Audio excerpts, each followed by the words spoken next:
Welcome back. Tonight, we're drifting slowly into the complete lore of Golden Freddy, the spectral golden bear that haunts the shadows of Five Nights at Freddy's. A forgotten suit awakened by one child's unyielding vengeance to guard the franchise's deepest secrets. Crafted in the quiet workshops of Fredbear's family diner, it began as a stage performer, bringing joy to families through songs and dances, its spring-lock frame blending machine and costume in perfect harmony. But tragedy twisted its path, binding Cassidy's spirit to the golden shell after William Afton's brutal murders, turning a symbol of celebration into a phantom that teleports through pizzerias, flashes cryptic messages, and orchestrates eternal torments for the guilty.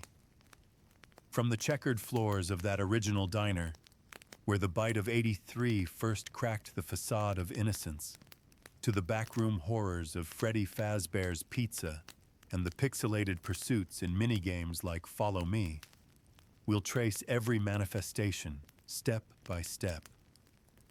Cassidy's possession fueled hauntings across withered forms in 1987, phantom glimpses in Fazbear's Fright, and even AR glitches invading real-world nights. Her refusal to rest chained Afton to purgatories like Ultimate Custom Night. This is the story of how a discontinued relic became the vengeful heart of the lore. It's me echoes and slumped poses weaving through survival logbook codes and happiest day rituals. A quiet force sustaining cycles of grief and retribution that outlast flames and reboots. Whether you're uncovering these shadowed details for the first time, letting familiar glitches pull you deeper into rest, or simply allowing the tale to wash over you like a gentle fog as sleep takes hold, this will carry you through the full, unbroken history of Golden Freddy. Before we begin, feel free to like and subscribe, but only if you enjoy this kind of slow, immersive storytelling that unfolds like a dream. And let me know in the comments where you're listening from and what time it is for you. It's always a quiet wonder to see the same story weaving through different corners of the world, one hushed night at a time. Let's begin. In the quiet outskirts of a growing town, Fredbear's family diner opened its doors as the pioneering venture of William Afton and Henry Emily, partners whose shared ambition birthed the animatronic entertainment era.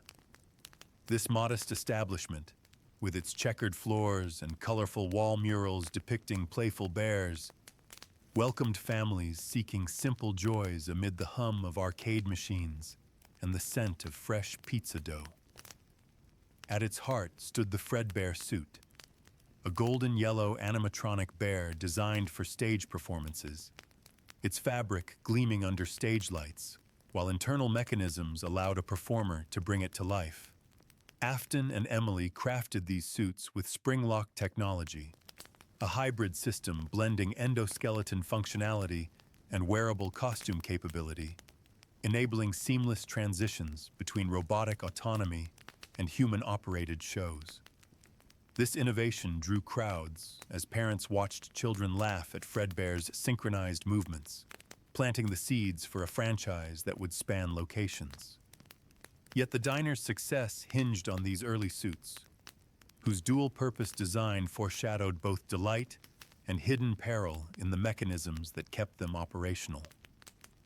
Fredbear took center stage nightly alongside Spring Bonnie, the Golden Rabbit counterpart, their routines a carefully choreographed blend of songs and gentle dances that captivated young eyes.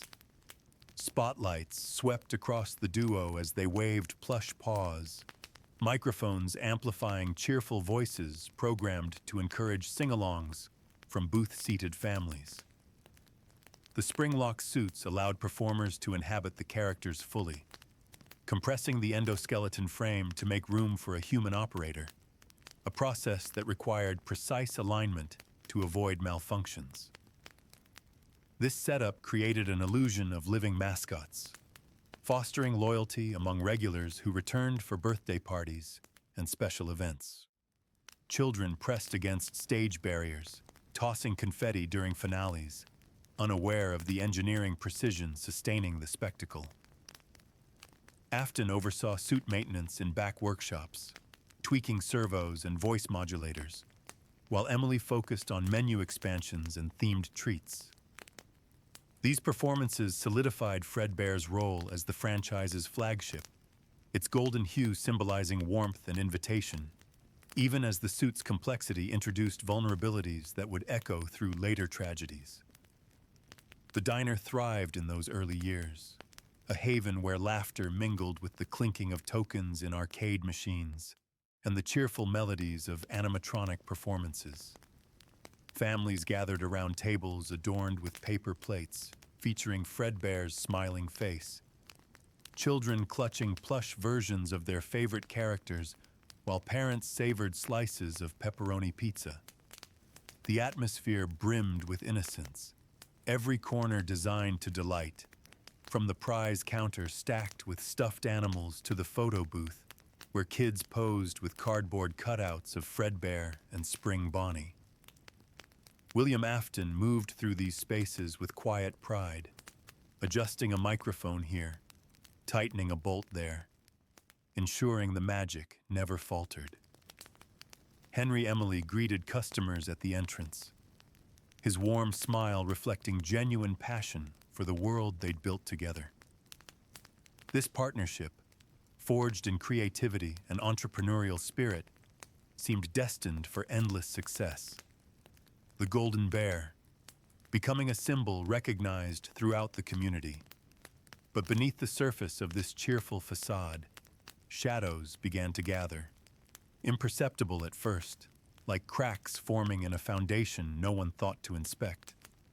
The spring-lock suits, marvels of engineering that they were, carried inherent risks that neither Afton nor Emily fully anticipated. Moisture, sudden movements, even the slightest misalignment could trigger the mechanisms to snap back into endoskeleton mode with devastating force. Training videos warned performers of these dangers, instructing them to breathe shallowly and avoid any action that might disturb the delicate balance. Yet these warnings existed as whispers, easily forgotten in the excitement of donning the costume and stepping into the spotlight. The suits demanded respect, vigilance, constant awareness, requirements that clashed with the carefree spirit they were meant to embody. Fredbear's family diner continued its operations, oblivious to the tragedy waiting in the wings, a tragedy that would forever alter the Golden Bear's destiny. The year 1983 arrived with summer heat and the promise of another successful season for Fredbear's family diner. Families filled the establishment day after day, celebrating birthdays and milestones beneath the watchful gaze of animatronic performers. One particular afternoon, the diner buzzed with heightened energy as preparations unfolded for a birthday party, balloons floating against the ceiling, and streamers draped across walls already adorned with colorful murals. Among the crowd, a small boy in a striped shirt clutched a Fredbear plush, tears streaming down his face despite the festive atmosphere surrounding him. This child, younger son of William Afton himself, had become known as the Crying Child, a nickname born from his constant fearfulness around the very animatronics his father created. His older brother, wearing a foxy mask, prowled nearby with friends similarly disguised as Bonnie, Chica, and Freddy, their teenage cruelty manifesting in relentless teasing. The bullying escalated as the day wore on, the masked teenagers cornering the crying child near the stage where Fredbear stood mid-performance, jaws opening and closing in time with pre-recorded songs. Laughter from other partygoers drowned out the child's protests as his brother and friends hoisted him into the air, their intentions clear even before they positioned his head directly between Fredbear's mechanical jaws. Time seemed to slow, the Golden Bear's mouth agape, serve as humming with programmed precision, oblivious to the human placed within striking distance. The teenagers released their grip, thinking perhaps to only scare their victim, but physics and mechanics cared nothing for intention. Fredbear's jaws snapped shut with tremendous force, the spring locks engaging as designed, crushing the child's skull with a sickening crunch that silenced the entire diner. Screams replaced laughter, parents rushing forward as blood spread across the checkered floor, the birthday celebration transforming into a scene of unspeakable horror. Paramedics arrived within minutes, their efforts frantic as they stabilized the gravely injured boy and rushed him to the nearest hospital. The diner emptied quickly, families ushering shocked children away from the carnage while staff stood frozen, unable to process what had just occurred. William Afton materialized from the back workshop, his face draining of color as he absorbed the scene, his youngest son's blood staining the stage where his prized creation stood motionless, jaws still locked around fragments of evidence. The golden bear, once a symbol of joy and innovation, now bore the weight of tragedy, its mechanisms functioning exactly as designed, yet producing an outcome no one had imagined in their darkest nightmares. Authorities descended upon Fredbear's family diner, interviewing witnesses and documenting every detail, while Afton followed the ambulance to the hospital, leaving Henry Emily to manage the aftermath. In the sterile corridors of the hospital, the crying child clung to life, his small body connected to machines that beeped and hummed with mechanical persistence. Doctors spoke in hushed tones about the severity of the injury, the damage to his frontal lobe irreversible, prognosis grim. William Afton sat vigil beside the bed, watching his son's chest rise and fall with labored breaths. The older brother standing in the corner, racked with guilt that would haunt him for years to come. Days blurred together, hope fading with each passing hour, until finally the monitors flatlined, the crying child slipping away into whatever awaited beyond. This personal tragedy compounded the public disaster. Newspapers running headlines about the bite of '83, lawsuits piling onto Afton and Emily's desks, insurance companies scrambling to assess liability. Fredbear's family diner closed permanently within weeks, its doors locked and windows darkened. The dream that had burned so brightly extinguished in an instant. The golden Fredbear suit, damaged but structurally intact, was removed from the stage and packed into a storage crate, alongside Spring Bonnie and various props salvaged from the diner. These remnants of a failed venture gathered dust in a warehouse, forgotten by most, but destined to resurface in ways neither Afton nor Emily could predict. The spring lock mechanisms were deemed too dangerous for future use, safety regulations tightening across the industry, yet the suits themselves remained, preserved relics of an era that ended in blood and tears. William Afton retreated into his work, grief and guilt driving him toward darker pursuits, while Henry Emily attempted to rebuild their brand with new, safer animatronics that bore no resemblance to the golden duo. Fredbear's family diner became a cautionary tale, whispered about in industry circles, its checkered floors and colorful murals existing now only in photographs and fading memories. But death, as it turns out, was not the end for the golden bear. The suit waited in darkness, springs compressed and fabric folded, unaware that its story had only just begun. Time passed, measured not in hours, but in the slow accumulation of dust and the gradual corrosion of metal joints exposed to moisture seeping through warehouse walls. Meanwhile, William Afton pushed forward with new ventures, partnering once again with Henry Emily to establish Freddy Fazbear's Pizza, a location that borrowed elements from the diner while introducing fresh faces to distance the brand from tragedy. The new animatronics, Freddy, Bonnie, Chica, and Foxy, delighted crowds with modern features and improved safety protocols. The pizzeria thriving as families sought entertainment untainted by the past. Yet Afton carried his grief like a stone in his chest, the loss of his youngest son festering into something darker, something that would eventually demand outlet in the most horrific way imaginable.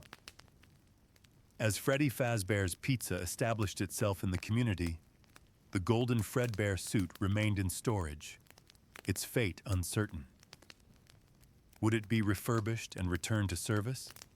Or would it languish forever in the warehouse, a forgotten monument to tragedy?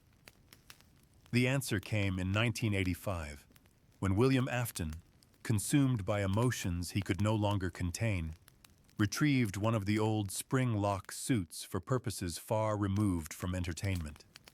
The golden shells, both Fredbear and Spring Bonnie, represented something to him now. Tools that could serve dual purposes. Bridges between his public persona and the terrible impulses growing within him. The pizzeria thrived, children laughing and playing without knowledge of the darkness gathering in the shadows, while Afton plotted actions that would forever stain the franchise with blood and haunt its locations for decades to come. The year 1985 marked a turning point, not just for William Afton, but for the entire 5 nights at Freddy's mythology. Freddy Fazbear's Pizza buzzed with activity on a summer evening, the main dining area packed with families celebrating birthdays and making memories. The new animatronics performed on stage, their updated designs earning applause and delighted squeals from young audiences. Arcade machines lined the walls, bells and whistles creating a cacophony of joy, while the scent of cheese and pepperoni filled the air. In the midst of this celebration, William Afton donned the old Spring Bonnie suit, its golden yellow fabric a familiar weight despite the years in storage. The suit still fit, spring locks compressing as he carefully positioned himself inside, the mechanisms holding steady as he emerged into the pizzeria's crowded spaces. Children recognized the golden rabbit immediately, some from old promotional materials, others simply drawn to the unusual costume that differed from the stage performers. Afton waved and gestured, playing the part of friendly mascot, his true intentions hidden behind the suit's permanent smile. He beckoned to a small group of kids, 5 in total, gesturing toward a restricted hallway that led to the parts and service room. The children, trusting as only the young can be, followed the golden rabbit away from the party, their absence unnoticed amid the chaos of dozens of other families. The hallway's fluorescent lights flickered intermittently, casting strange shadows as the group approached the door marked with warnings about authorized personnel only. Afton opened it with practiced ease, ushering the children inside with promises of a special show, a secret surprise just for them. The parts and service room housed spare animatronic components, tables cluttered with tools and wire spools, endoskeletons hanging from hooks like mechanical skeletons. The children looked around with curiosity and growing unease as the golden rabbit closed the door behind them, the click of the latch seeming to echo in the confined space. What happened next unfolded with terrible swiftness. Afton's actions brutal and efficient. A knife concealed within the suit's compartments, ending 5 young lives before fear could even fully register. Their small bodies crumpled to the concrete floor, blood pooling beneath workbenches. The horror of it almost impossible to comprehend. William Afton stood amid the carnage, breathing heavily within the suit, the magnitude of what he'd done settling over him like a shroud, even as he began the grim work of concealment. He dragged each child to a nearby animatronic, prying open access panels to stuff the bodies inside the spacious torsos designed to house mechanical components. Freddy, Bonnie, Chica, and Foxy each received their macabre cargo, Afton working methodically to seal the panels and wipe away evidence. The fifth child, a girl with long dark hair, whom we would later know as Cassidy, presented a unique challenge. The main animatronics were occupied, leaving only one option: the old golden Fredbear suit, retrieved from storage and positioned in a back corner of the room. Afton forced her small form into the suit's cavity, the spring locks compressing around her lifeless body, fabric absorbing blood that would never fully wash away. He arranged the suit's exterior to appear undisturbed, just another piece of equipment awaiting maintenance, then cleaned himself and the room as best he could before carefully removing the spring Bonnie costume. Afton rejoined the party after storing the golden rabbit suit, his expression neutral as he moved through crowds of oblivious families. The missing children's absence remained unnoticed for nearly an hour, parents eventually asking staff about their whereabouts. Concern mounting as searches of the dining area and restrooms yielded nothing. Management called the police, who arrived to conduct formal searches, but the killer had hidden his victims too well. The animatronics continued their performances, unaware of the bodies sealed within their mechanical frames, while the golden Fredbear suit sat motionless in parts and service, Cassidy's spirit beginning its long journey toward awareness within the golden shell. Newspapers would soon scream headlines about the missing children incident. 5 young lives vanished without trace from a family pizzeria, the community shocked and parents terrified. Freddy Fazbear's pizza faced intense scrutiny, sales plummeting, yet somehow the location remained open, management insisting on cooperation with investigators while quietly hoping the storm would pass. But something unexpected began to occur in the days and weeks following the murders. The animatronics started behaving strangely, moving when they shouldn't, staring at staff with what seemed like awareness, their programming unable to account for the aberrations. The smell emanating from the suits grew progressively worse, a putrid odor that management explained away as poor sanitation until health inspectors threatened closure. The bodies, decomposing within the metal frames, created a crisis that forced emergency maintenance, technicians discovering the horrific truth during what should have been routine cleaning. The revelation sent shockwaves through the investigation, media frenzy intensifying as details emerged about the children stuffed inside entertainment robots. William Afton's name surfacing as a suspect, though evidence proving his guilt remained frustratingly elusive.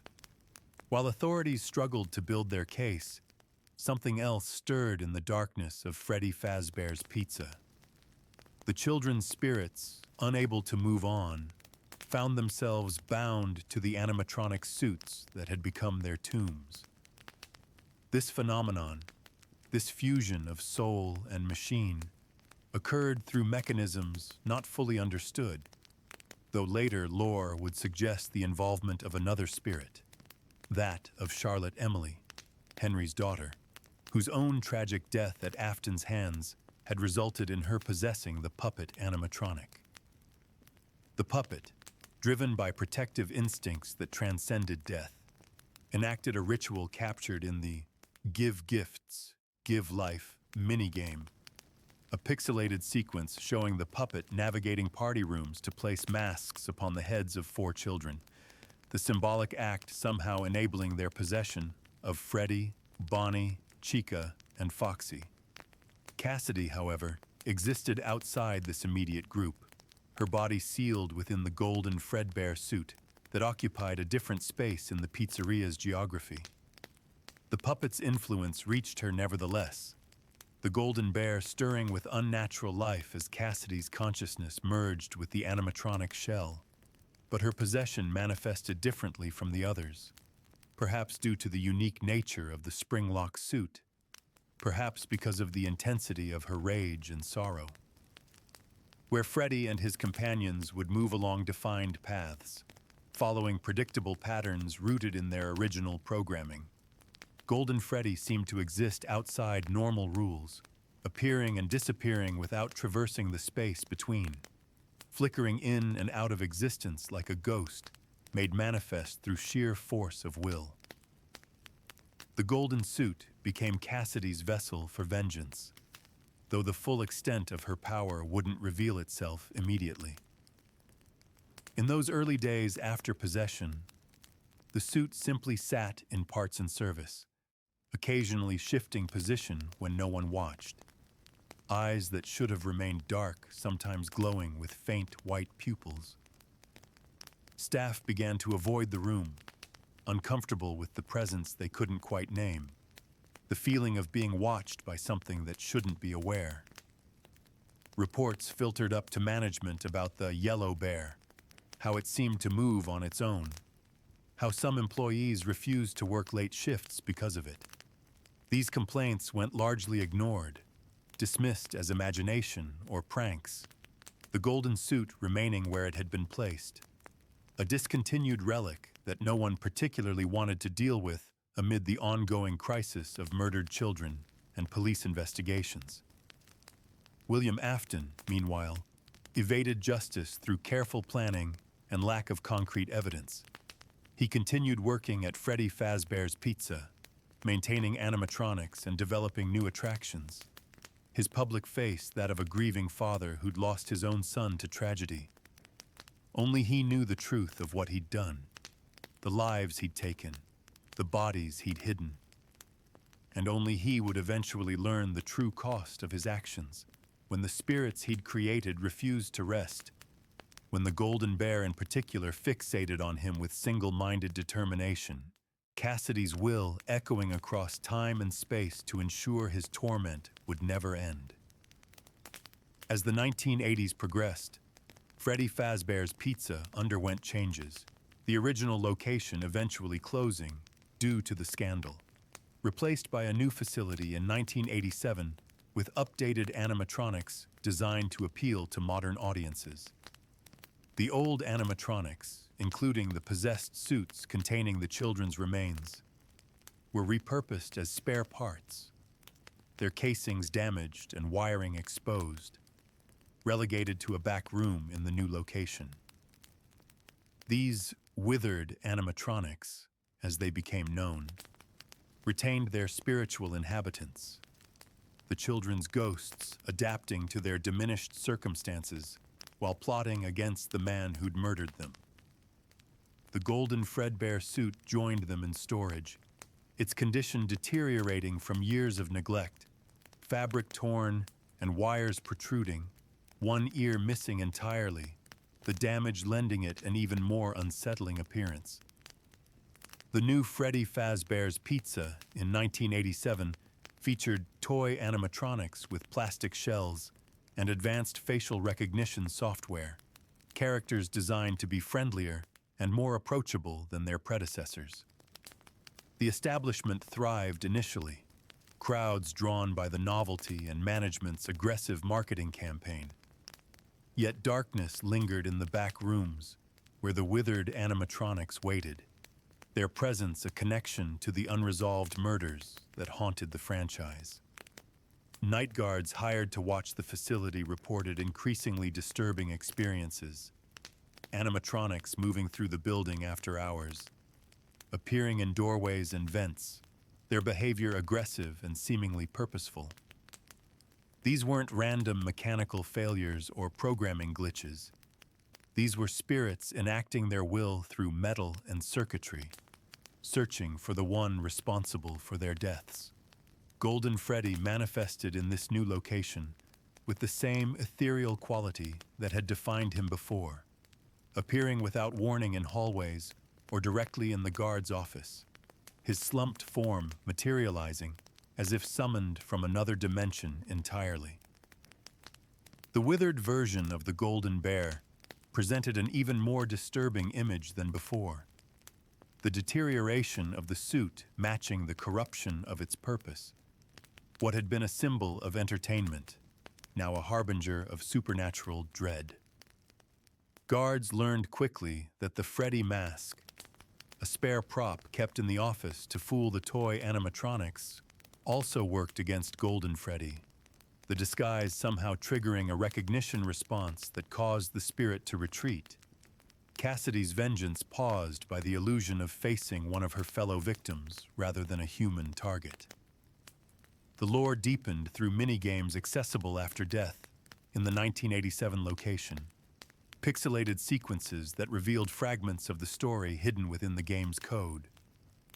One such minigame, Save Them, showed a massacre in progress, purple figure, representing William Afton in stylized form, stalking through the pizzeria as bodies accumulated, the puppet desperately trying to intervene while Golden Freddy flickered in and out of the scene like a yellow phantom. The player controlled the puppet, moving from room to room in a futile attempt to save victims, but Afton always moved faster, his killing spree resulting in more deaths that would spawn additional hauntings. Golden Freddy's presence in this sequence felt observational, the spirit bearing witness to renewed violence while remaining untouchable, his ethereal nature preventing direct interaction with the events unfolding in the pixelated space. Another minigame, accessible through different means, showed Afton returning to one of the abandoned pizzeria locations years later.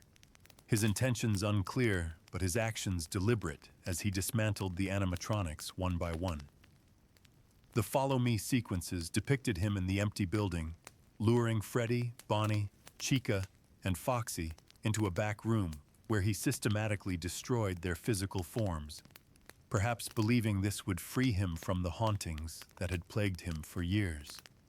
But destroying the suits only released the spirits within, the children's ghosts manifesting as shadowy apparitions that cornered Afton in a hidden safe room, a space concealed behind a false wall where the old spring-lock suits had been stored. Panic drove Afton to don the Spring Bonnie costume one final time, seeking protection in the disguise that had served him during the murders. But the suit's degraded condition and the safe room's leaking roof created perfect conditions for spring-lock failure. The mechanisms triggered with devastating force, dozens of metal components snapping inward to pierce Afton's flesh. The hybrid nature of the spring-lock suit, ensuring the wounds inflicted were both numerous and fatal. He collapsed within the Golden Rabbit costume, blood seeping through seams as his body convulsed, life draining away while the children's spirits watched with satisfaction. Most of the ghosts faded after witnessing their killer's death, their need for vengeance satisfied, masks falling from their faces in symbolic release. But Cassidy, embodied in Golden Freddy's form, lingered even as the others departed, her rage too intense for this simple ending to satisfy, her spirit refusing to accept Afton's death as sufficient payment for what he'd done. The Golden Bear's presence persisted in that abandoned building, in the sealed safe room where Spring Bonnie now housed Afton's corpse, a presence that would continue to haunt the franchise's locations long after the physical buildings crumbled. William Afton's body remained sealed in the Spring Bonnie suit for 3 decades, the safe room's false wall hiding him from discovery as the pizzeria above decayed. But death proved impermanent for him as well. Remnant, a substance with supernatural properties tied to souls and possession, and Cassidy's unwillingness to let him go combining to trap his spirit within the suit, just as the children's spirits inhabited their animatronic prisons. He became Springtrap, a horrific fusion of rotting corpse and corroded machinery, consciousness returning years later when Fazbear's Fright, a horror attraction built to capitalize on the franchise's dark history, inadvertently discovered and reactivated him. The attraction's owners, seeking authentic props from the original locations, found Springtrap sealed in the hidden room and brought him to their facility, unaware they were transporting a possessed animatronic containing a serial killer's vengeful spirit. Fazbear's Fright opened in 2023. Its aesthetic designed to evoke the creepy nostalgia of the original Freddy Fazbear's pizza locations. The attraction featured exhibits of old animatronic parts, newspaper clippings about the tragedies, and, as the main draw, Springtrap himself, positioned in a display where visitors could observe the decayed Springlock suit up close. But Springtrap moved when the attraction closed for the night, Afton's spirit animating the suit to stalk the security guard monitoring the facility. Golden Freddy returned here as well, not in physical form, but as Phantom Freddy, a hallucinatory presence that manifested when guards stared too long at certain camera feeds. The Phantom appeared as a scorched version of the Golden Bear, fabric blackened by fire that may have occurred during one of the many closures and incidents that plagued Freddy Fazbear's locations over the years. Phantom Freddy limped through the attraction's windows, missing his lower left leg, a detail that added to his unsettling appearance. Unlike Springtrap, who posed a direct physical threat, the Phantom worked psychologically, his appearances causing the facility's ventilation system to malfunction, oxygen levels dropping, and vision blurring as the guards struggled to maintain awareness.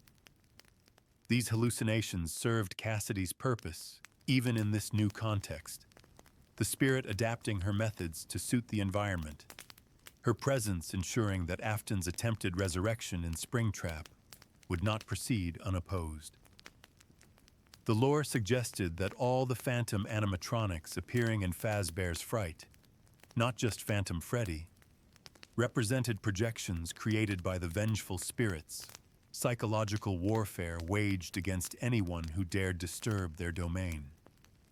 The Follow Me minigames, accessible by finding hidden objects throughout Fazbear's Fright gameplay, revealed the backstory of Springtrap's creation, the sequences showing Afton's dismantling of the animatronics and subsequent Springlock failure.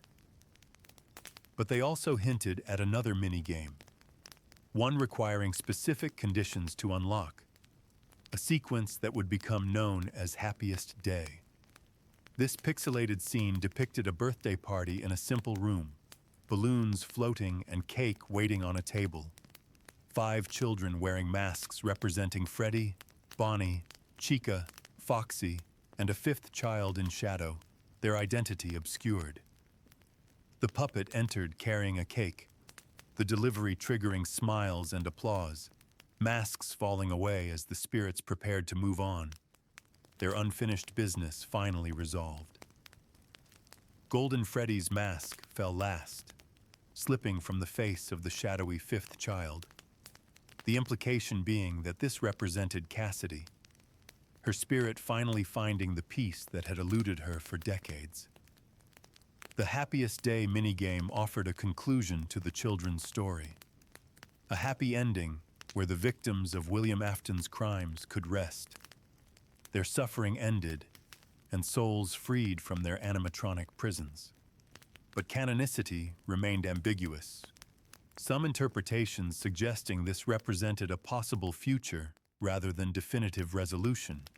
Others arguing that Cassidy's actions in later games proved she hadn't truly moved on, her vengeance requiring more than a pixelated party to satisfy. The Golden Bear's story, it seemed, wasn't quite finished, his presence destined to haunt the franchise through additional iterations as the lore expanded beyond the original game trilogy. Fazbear's Fright burned to the ground not long after opening, the fire destroying the attraction and seemingly ending Springtrap's return. But Afton's spirit persisted even beyond this second death, fragments of his consciousness surviving in ways that blurred the line between supernatural haunting and technological infection. The franchise's lore evolved into digital spaces, with games like Five Nights at Freddy's, Help Wanted introducing Glitch Trap, a virtual entity created when Fazbear Entertainment scanned old circuit boards to develop a VR experience based on the original games. The scanned components, salvaged from animatronics tied to the murders, carried remnant and memory, allowing Afton's consciousness to upload itself into the virtual environment, where it could manipulate code and attempt to possess living hosts. Golden Freddy's role in this digital space remained less defined, though the spirit's influence could be felt in glitches and anomalies that plagued the VR experience. Cassidy's determination to torment Afton apparently extended even into virtual reality, her essence pursuing him through circuits and subroutines, ensuring no escape existed whether in physical animatronic form or as a computer virus. The connection between Golden Freddy and Glitch Trap became clearer in Ultimate Custom Night, a game that served as purgatory for William Afton, a nightmarish office where he faced endless waves of animatronics from every era of Freddy Fazbear's history, each character presenting unique mechanics and challenges designed to ensure his suffering never ceased. Ultimate Custom Night allowed players to adjust the difficulty of individual animatronics, setting their AI from 0, passive, to 20, maximum aggression, creating customizable scenarios ranging from manageable to impossible. Golden Freddy appeared among the roster, his mechanics familiar from earlier games. He would materialize randomly in the office, requiring the player to quickly pull up and lower the monitor to dispel him, failure resulting in a jump scare and game over. But Golden Freddy served a special purpose here. His presence not just another challenge to overcome, but a direct manifestation of Cassidy's will. The game's lore framed Ultimate Custom Night as Afton's personal hell, his consciousness trapped in a loop after the Fazbear's Fright fire, condemned to face the spirits of his victims over and over with no hope of victory or escape. Voice lines from various animatronics supported this interpretation, characters speaking to the one you shouldn't have killed, a reference to Cassidy and her unique role among Afton's victims. While the other children's spirits had moved on after Happiest Day or simply faded with time, Cassidy remained, her hatred sustaining this purgatory where Afton could never rest, never escape, never find relief from the torment he'd inflicted on others.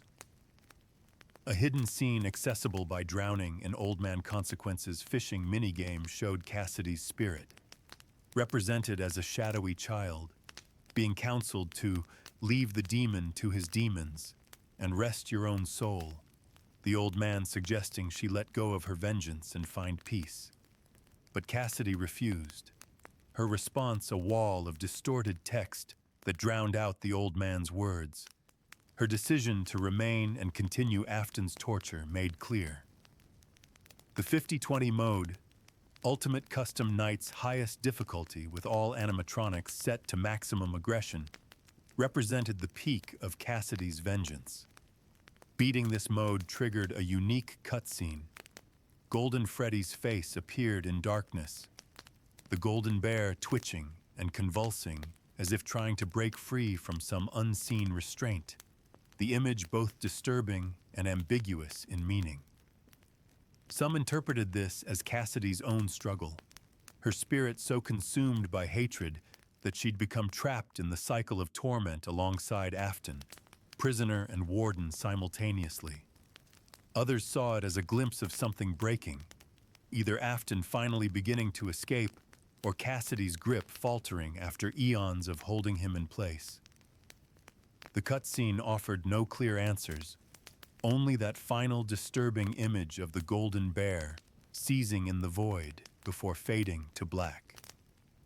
Golden Freddy's mechanics in Ultimate Custom Night included an interesting detail. Using a death coin, a collectible item that could eliminate one animatronic for the night, on Golden Freddy didn't simply remove him from play. Instead, it triggered the appearance of Fredbear, the original diner animatronic in his full glory, who would then immediately jump scare the player with jaws agape, a reference back to the bite of 83 that started everything. This Easter egg connected the threads of lore spanning from the crying child's death to Cassidy's possession of the golden suit to Afton's eternal punishment. The golden bear serving as the link between all these tragedies, a symbol that transcended individual incidents to represent the franchise's cycle of violence and retribution. The Survival Logbook, a physical book released alongside the games, provided additional insight into Cassidy's identity and her connection to Golden Freddy. The logbook, styled as an employee handbook for Freddy Fazbear's Pizza, contained hidden messages and puzzles scattered throughout its pages. Solving these puzzles revealed two spirits communicating. One identified as the bite of 83 victim, the crying child. The other as Cassidy herself. The faded text of Cassidy's messages asked questions of the bite victim, creating a dialogue between two souls tied to the Golden Bear's history, though not necessarily possessing the same suit. Through careful analysis of word searches, altered letters, and other cryptographic elements, fans spelled out Cassidy, finally giving a name to the spirit that had haunted the franchise as Golden Freddy since the very first game. The logbook also featured numerous instances of "It's me" scattered throughout. The phrase that had become Golden Freddy's calling card from his earliest appearances. This repetition reinforced the connection between the message and Cassidy, suggesting that the hallucinations experienced by night guards in the original games represented Cassidy's attempts to communicate, to make her presence known, to ensure her existence and suffering weren't forgotten. The phrase carried layers of meaning. An identification, "It's me, Cassidy." An accusation, "It's me you killed." A haunting, "It's me you can't escape." All compressed into two simple words that appeared on monitors and posters. A ghost's signature written in pixels and code. As the franchise expanded into additional media, Golden Freddy appeared in various forms across books, mobile games, and special releases. The Fazbear Fright's book series, a collection of horror stories set in the Five Nights at Freddy's universe, featured Into the Pit, a tale where a boy named Oswald discovered a time-traveling ball pit that transported him to 1985, the year of the missing children incident. In this story, Oswald witnessed the murders firsthand, saw the yellow rabbit, Spring Bonnie with Afton inside, luring children to their deaths. To escape the murderous animatronic hunting him through time, Oswald hid inside a golden bear suit stored in the pizzeria, the costume providing temporary refuge as he held his breath and waited for danger to pass. This golden bear, while not explicitly Golden Freddy in the supernatural sense, represented the same suit that would later become Cassidy's vessel, the story adding texture to the animatronic's history as both entertainment and hiding place. Five Nights at Freddy's AR special delivery brought Golden Freddy into augmented reality, allowing the animatronic to appear in players' real-world environments through smartphone cameras. The AR version of Golden Freddy featured severe glitching, his model fragmenting and reassembling incorrectly, torso floating separately from legs, the visual distortion reflecting the character's ethereal nature translated into digital rendering errors. Fighting Golden Freddy in AR required players to manage multiple mechanics simultaneously. He could haywire, requiring the player to look away or directly at him depending on eye color, charge, requiring a shock at the right moment, and drop parts, requiring quick collection to avoid penalties. More uniquely, Golden Freddy could shift between different AI patterns mid-encounter, sometimes behaving like Springtrap, sometimes like Ballora or Mangle. his movements unpredictable as Cassidy's spirit adapted to the AR format. The mobile game's lore implications suggested Fazbear Entertainment had attempted to digitize the haunted animatronics, scanning and recreating them for commercial purposes without understanding the supernatural elements being copied alongside the physical data. Golden Freddy's AR manifestation represented Cassidy's spirit infecting the new technology, her presence able to inhabit any digital space connected to the Freddy Fazbear's franchise, from VR headsets to mobile phones. This expansion of her reach demonstrated the evolution of the hauntings from physical locations to virtual spaces. The Golden Bear no longer confined to pizzeria buildings, but capable of appearing anywhere the franchise's digital footprint extended. Players collecting Golden Freddy's plush suit in AR received messages hinting at the character's special status, acknowledgments that this wasn't just another animatronic, but something more, something that existed outside normal rules and definitions. Throughout all these iterations and appearances, certain core elements remained consistent in Golden Freddy's characterization.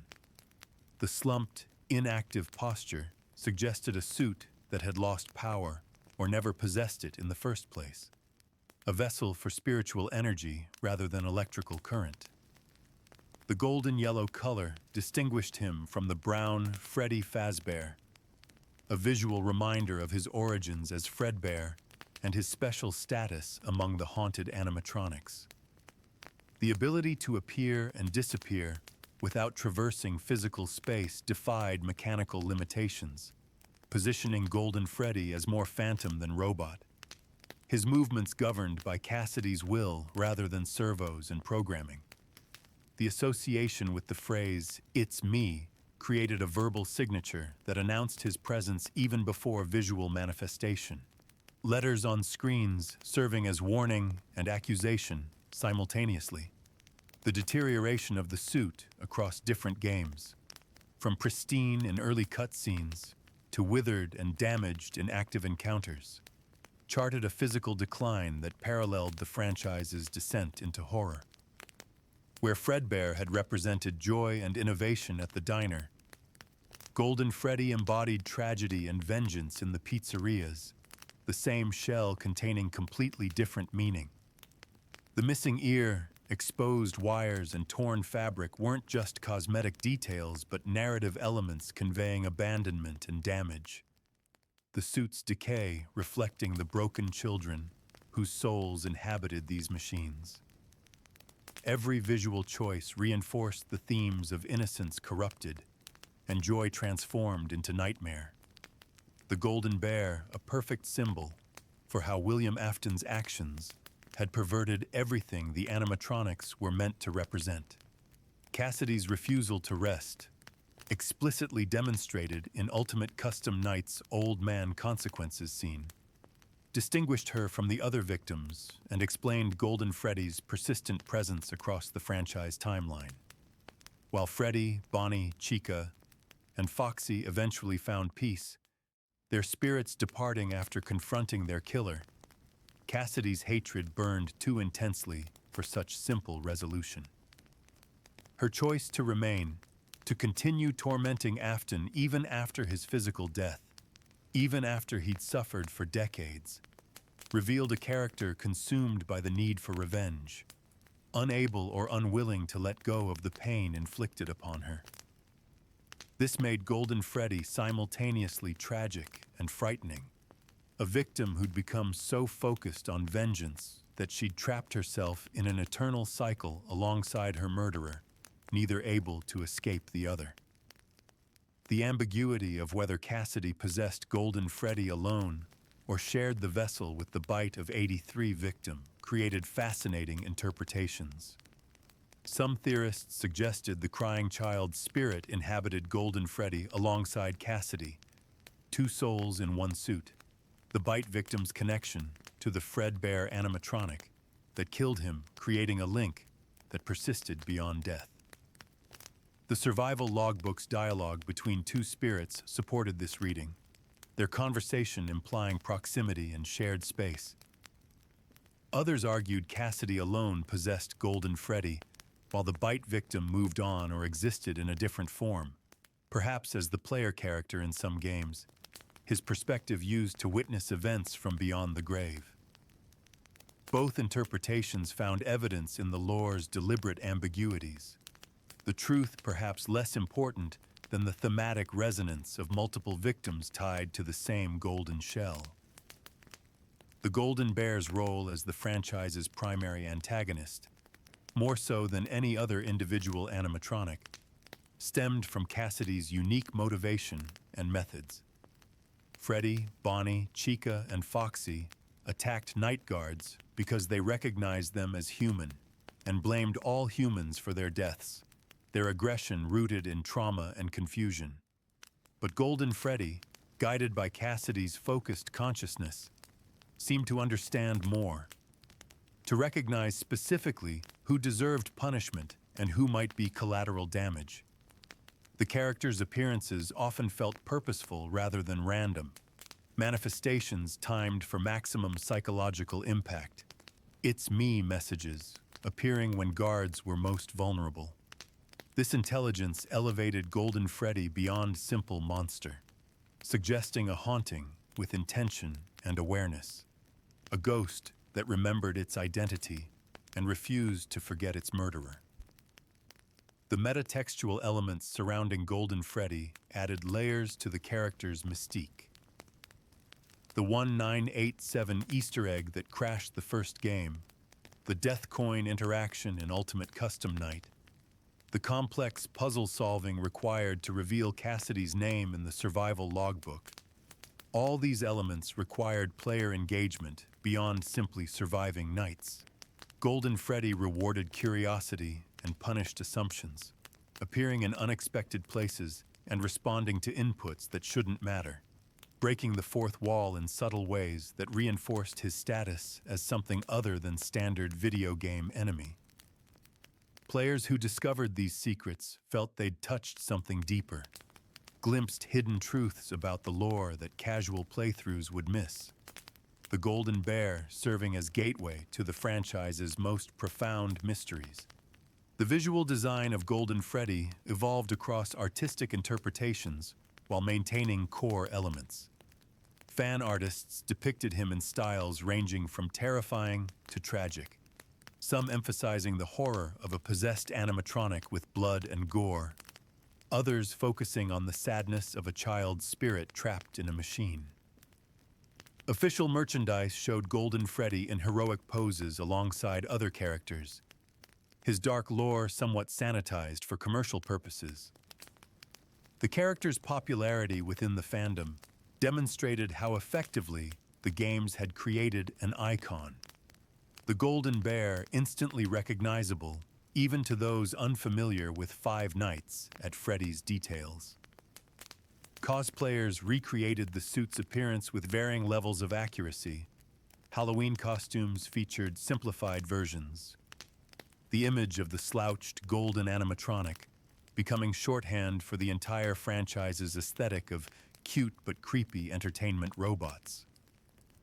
The philosophical implications of Cassidy's eternal vengeance raised questions about justice and the cost of hatred. Was she right to torture Afton forever, denying him any chance at redemption or peace? Did her actions make her as much a monster as the man who'd murdered her? Or did her status as victim justify any retaliation, regardless of severity? The games presented these questions without offering clear answers. Ultimate Custom Night's framing, suggesting both that Afton deserved his fate and that Cassidy might be trapping herself alongside him, her inability to let go preventing her own transcendence. The old man's advice to leave the demon to his demons implied that true peace required releasing the need for revenge, accepting that some wrongs couldn't be balanced through suffering. Yet Cassidy's rejection of this counsel demonstrated the difficulty of such acceptance for someone who'd experienced ultimate violation and injustice. Golden Freddy's connection to Fredbear, the original animatronic from the diner that started everything, created a cyclical narrative structure where the franchise's end reflected its beginning. The Bite of '83 set in motion events that led to William Afton's descent into madness, his murders creating the hauntings that would eventually destroy him, the golden bear present at every crucial moment. Fredbear killed Afton's son, prompting whatever darkness already existed in the man to manifest as child murder. The golden Fredbear suit became Cassidy's prison and weapon, enabling her pursuit of Afton across decades and realities. Even in Ultimate Custom Night, using the death coin on Golden Freddy summoned Fredbear, the original bear returning to deliver judgment through the same jaw mechanism that had started the tragedy. This circularity suggested the franchise's events existed in a loop, each ending containing the seeds of new beginning, the golden bear serving as constant thread connecting disparate incidents across time. The deterioration of physical locations throughout the lore, from Fredbear's Family Diner to the original Freddy Fazbear's Pizza to the 1987 location to Fazbear's Fright, charted a progression from hope to decay that Golden Freddy embodied. Each venue started with optimism and investment, bright colors and new animatronics, families eager to create memories. Each ended in tragedy and closure, blood and fire and bankruptcy. The buildings abandoned to rot while spirits lingered in the ruins. Golden Freddy existed in all these spaces simultaneously, his possession transcending individual locations to haunt the franchise itself, appearing wherever the name Freddy Fazbear had meaning.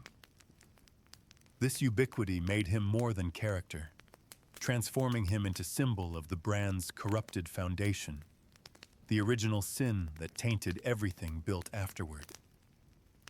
The sound design associated with Golden Freddy across games reinforced his supernatural nature.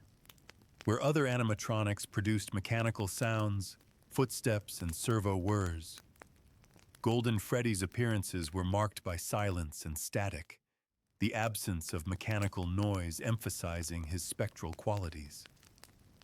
The child's laughter that sometimes preceded his manifestation added disturbing innocence to the encounters, a reminder that the spirit inhabiting this machine had once been a young girl enjoying a birthday party before violence cut her life short. His jump scare sound, typically a deep bellow or distorted roar, contrasted with his inactive appearance, the sudden aggression shocking players who'd grown accustomed to his slumped passivity. These audio choices created a signature sonic profile as distinctive as his visual design, the sound of Golden Freddy instantly recognizable to anyone who'd spent time with the games. The community's engagement with Golden Freddy lore, the theories and debates and artistic interpretations demonstrated the character's cultural impact beyond the games themselves. Players spent countless hours analyzing minigames frame by frame, searching for hidden meanings in color choices and pixel placements. The revelation of Cassidy's name sparked celebrations and renewed speculation about remaining mysteries. Fan fiction explored her perspective, imagining her thoughts and feelings, humanizing the spirit beyond simple revenge motivation. Fan games created alternative scenarios where players could experience events from Golden Freddy's viewpoint, walking through the pizzeria as the Golden Bear, understanding the limitations and powers of possession. This creative output showed how effectively the games had sparked imagination, Golden Freddy serving as canvas for collective storytelling that extended and enriched the official lore. The relationship between Golden Freddy and the puppet, both spirits of murdered children, but with different approaches to their situation, provided interesting contrast. The puppet, inhabited by Charlotte Emily, seemed focused on protecting others, enacting "give gifts, give life" to help the other victims find vessels, later appearing in Pizzeria Simulator to gather the animatronics for final burning. Her approach, while still motivated by death and trauma, leaned toward resolution and ending the cycle. Golden Freddy, driven by Cassidy's singular rage against William Afton, cared nothing for resolution, only punishment. His actions perpetuating the cycle by refusing to let Afton go home. These divergent paths illustrated different responses to trauma, neither entirely right nor wrong, both understandable given what the characters had endured. The unconfirmed details and deliberate ambiguities in Golden Freddy's lore allowed the character to remain mysterious even after years of analysis. Exactly how possession worked, why Cassidy manifested differently from other spirits, whether the bite victim shared the suit, what Glitch Trap's existence meant for the cycle, whether Happiest Day canonically occurred, all these questions lacked definitive answers, the creator intentionally leaving gaps for interpretation. This ambiguity kept discussions alive, prevented the lore from becoming stale, ensured that each new game release could recontextualize previous understanding without directly contradicting established facts. Golden Freddy benefited most from this approach, his nature as phantom and symbol allowing him to be whatever the story needed, adaptable across media and formats while maintaining core identity. As we drift toward the end of this journey through Golden Freddy's lore, we return to where we began. A golden suit in a forgotten diner, created to bring joy, twisted into something else entirely by tragedy and malice. From Fredbear's stage performances to Cassidy's possession to Ultimate Custom Night's eternal torment, the Golden Bear's story encompasses every major theme in Five Nights at Freddy's. Innocence corrupted, entertainment turned horror, victims becoming perpetrators of their own suffering, justice blurring into vengeance, technology failing to contain the supernatural. All these ideas crystallize in Golden Freddy's slumped form and glowing eyes. Cassidy's choice to remain, to reject peace in favor of revenge, defines not just her character, but the entire franchise's refusal to provide simple resolutions. The spirits don't move on easily. The past doesn't stay buried. The cycle continues as long as anyone remembers the names and faces of those lost to William Afton's crimes. Golden Freddy stands as monument to this perpetual haunting, a reminder that some wounds never heal, some injustices can't be balanced, some spirits will never rest. His presence across games and media ensures the missing children incident remains central to the narrative. The murders never forgotten or minimized, the victims given voice through their possessed animatronics. The golden yellow fabric, faded and torn, catches light in darkened pizzerias and digital voids, a beacon of unresolved grief amid the franchise's expanding lore. Whether appearing as pristine Fredbear on stage, withered Golden Freddy in back rooms, Phantom Freddy in horror attractions, or twitching Spectre in Ultimate Custom Night, the Golden Bear persists, driven by one child's determination that her murderer face consequences forever. This determination, admirable and tragic simultaneously, elevates Cassidy above simple villain or victim, creating a character defined by agency and choice. Her refusal to forgive a deliberate stance rather than inability to move forward. As the final words of this lore exploration drift into silence, as your breathing slows and sleep approaches, let the image of Golden Freddy linger, slumped in corners, watching from shadows, waiting with patience that only the dead possess. His story, Cassidy's story, reminds us that the past shapes the present, that actions have consequences that ripple across time, that some memories refuse to fade no matter how many years pass. In the world of Five Nights at Freddy's, the Golden Bear serves as keeper of these truths, sentinel guarding against the erasure of history, ensuring that the children who died in pizzeria back rooms remain part of the story, their spirits woven into every jump scare and minigame, every monitor glitch and hallucination. Thank you for drifting with me through this complete lore of Golden Freddy, from diner stages to digital purgatories, from innocent beginning to endless conclusion. May these stories of haunted animatronics and vengeful spirits carry you gently into sleep, the franchise's mysteries settling around you like a comfortable blanket woven from shadows and secrets. Rest well, and if you see a slumped golden figure in the corners of your dreams, know it's just Cassidy, still watching, still waiting, her vigil eternal as the night itself.